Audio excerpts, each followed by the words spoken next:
I'm joined now by Andrew Greif, beat writer for the Oregonian. Andrew, thank you so much for sitting down with me today. The Ducks have finished all their practices in Eugene for 2015. They're taking a break before they head to San Antonio. For some of the Ducks, there's more than just a win on the line in the Alamo Bowl. For Vernon Adams, it's possibly a pro career. And for some of the coaches, it could be a permanent job. Matt Lubick's name has been thrown around a lot as the potential offensive coordinator. Nate Costa filling over for Scott Frost now with quarterbacks.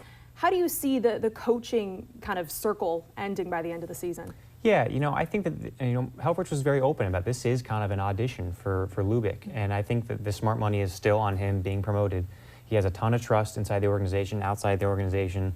A lot of people like him, and no one wants to see him get away.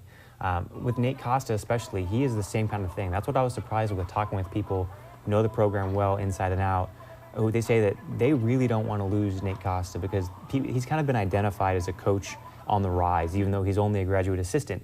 But he's been an Oregon quarterback for so long, knows the system arguably better than anybody, just because he's played in it and now coached in it. I know he had some time away, but he is a guy who is extremely smart, can kind of relate to anybody from the quarterback, and I think has a ton of respect, kind of a wise beyond his years guy.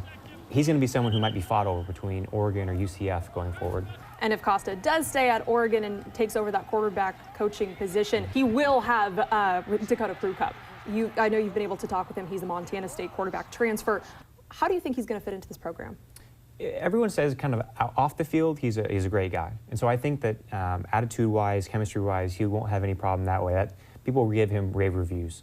On the field, he is not your typical downfield guy in terms of throwing. Like Vernon Adams is an outlier. He is so good that you can't really compare him to that. But he is a very, very good passer, and that really started 2 years ago. He hasn't played quarterback all that long. In high school, he was the best player on his team, so he had to play safety, play quarterback. I think his 2 years watching a guy named Denarius McGee at Montana State, who was a terrific All-American, that really gave him time to develop kind of just the skills you need to not only read defenses but deliver the ball. However, he is a huge upgrade in terms of Vernon Adams in running the ball. Vernon just isn't really that guy who's going to take the read option. Prukop is that guy, and I think that could be something that's really interesting to watch. Maybe they get back to more, kind of hide the ball in some ways. Who has it? Royce, Dakota, if he does start.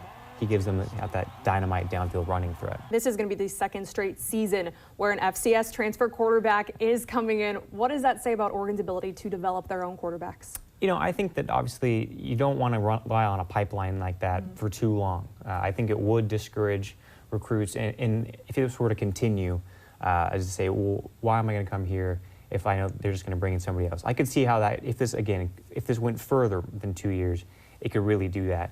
But I really do think that it speaks a lot to kind of the nature of the short leashes of college football coaches, almost more so than Oregon's own situation.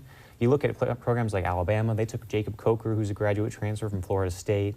Oregon obviously has been used. But I think that coaches, they don't feel like they can really ride out the ups and downs of a young quarterback, even if they might get them to 12 wins in the third year of starting. What's going to happen if he wins 7 games the first year? I think that really is emblematic of just how much more pressure there is on to win every single year, especially to places like Oregon that's won 10 wins, has had 10 wins in a row for 8 straight seasons. And for right now, Oregon is looking like the hottest grad school in the U.S. But finally, taking a look at the Alamo Bowl once again, I think the over/under is about 78.5 right now. If you were a betting man, would you take the under, take the over? There's 2 schools of thought on this, that either it becomes the blowout everyone expects or the offensive showdown, or it turns in like the 2011 national championship game where Auburn and Oregon had a defensive kind of showdown. I think it's going to take the over. I would. I think that Oregon's defense is going to be healthier, just like TCU's defense is going to be much healthier. But the offenses are really, really strikingly good for each team, and I just think that it's going to be a lot to stop them and hold them to about 40 points each. I think that's kind of the starting point with both these offenses, especially if Doxson's out there. So I would take the over. Yeah, you heard it here first. Take the over. Andrew, thank you so much for sitting down with me. Of course.